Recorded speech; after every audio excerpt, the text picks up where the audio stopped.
sebenarnya yang Anda lihat harus dilakukan oleh pemerintah untuk meningkatkan kontribusi sektor kelautan dan juga perikanan terhadap PDB kita? Ya, sebetulnya memang yang paling penting adalah harus ada platform ya. Kemarin platform perikanan nasional ke depan yang jangka panjang, peraturannya itu harus menciptakan iklim yang kondusif. Sebetulnya semangatnya ada di Undang-Undang CK.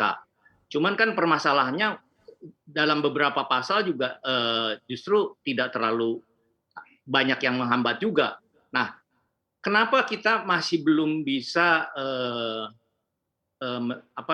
kontribusi perikanan ini relatif belum signifikan lah terhadap perekonomian nasional. Nah, ini sebetulnya PR kita yang besar adalah bagaimana sebetulnya peraturan-peraturan ini selalu inkonsisten. Jadi setiap ganti menteri ganti peraturan. Ini yang menyebabkan ketidakpastian hukum, ya. Kemudian proses perizinan kalau misalnya memang kita harus akui sudah ada perbaikan, tapi tetap masih ruwet karena kapal mengurus kapal aja perikanan tangkap itu ada di 3 kementerian. Ada di KKP, ada Kementerian Perhubungan, ada Kominfo juga untuk radio SSB. Jadi harapannya sebetulnya harusnya ini disederhanakan, udah satu pintu aja di satu kementerian gitu loh. Dan sebetulnya kalau kita lihat kita selalu berkonsentrasi terhadap faktor potensi dan produksi yang sebetulnya tidak bermanfaat. Maksudnya bukan tidak bermanfaat dalam arti jangan terlalu membanggakan potensi dan produksi. Karena gap-nya terlalu jauh dengan yang diekspor. Nah, ekspor ini justru yang akan mengakselerasi percepatan industri perikanan.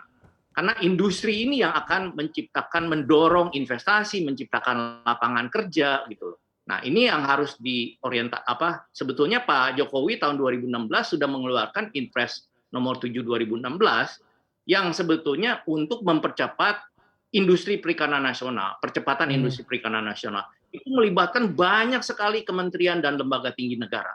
Ini seharusnya momen untuk sebetulnya melaksanakan. Karena selama dari 2016 itu sama sekali menurut saya tidak digubris oleh menteri yang lama gitu loh. Jadi seharusnya ini dievaluasi. Nomor 1 aja tugas KKP adalah mengevaluasi seluruh peraturan-peraturan yang menghambat percepatan industri perikanan nasional. Jadi ini harus didorong. Ini akan mendorong. Jadi harus sejalan dengan Undang-Undang CK. Undang-Undang CK pun harus direview, harus diupdate supaya begitu ada implementasi terhambat jangan sampai lambat gitu revisinya.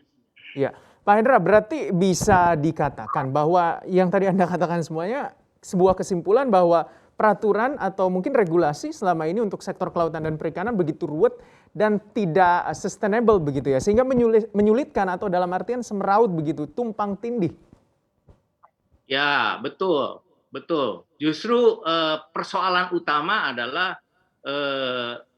yaitu sering berganti peraturan yang sebetulnya belum setahun baru keluar nggak dilaksanakan. Belum setahun sudah diganti misalnya. Baru setahun udah diganti. Ini persoalan-persoalan ini yang menyebabkan investor enggan untuk masuk ke sektor perikanan.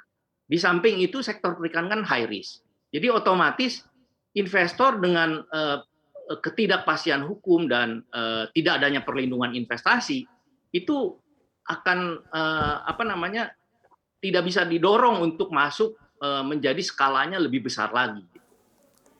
Untuk informasi lebih lengkap dan berita terkait, klik link deskripsi. Dan jangan lupa juga untuk download aplikasi CNBC Indonesia yang tersedia di Play Store dan juga App Store. Jangan lupa subscribe ya.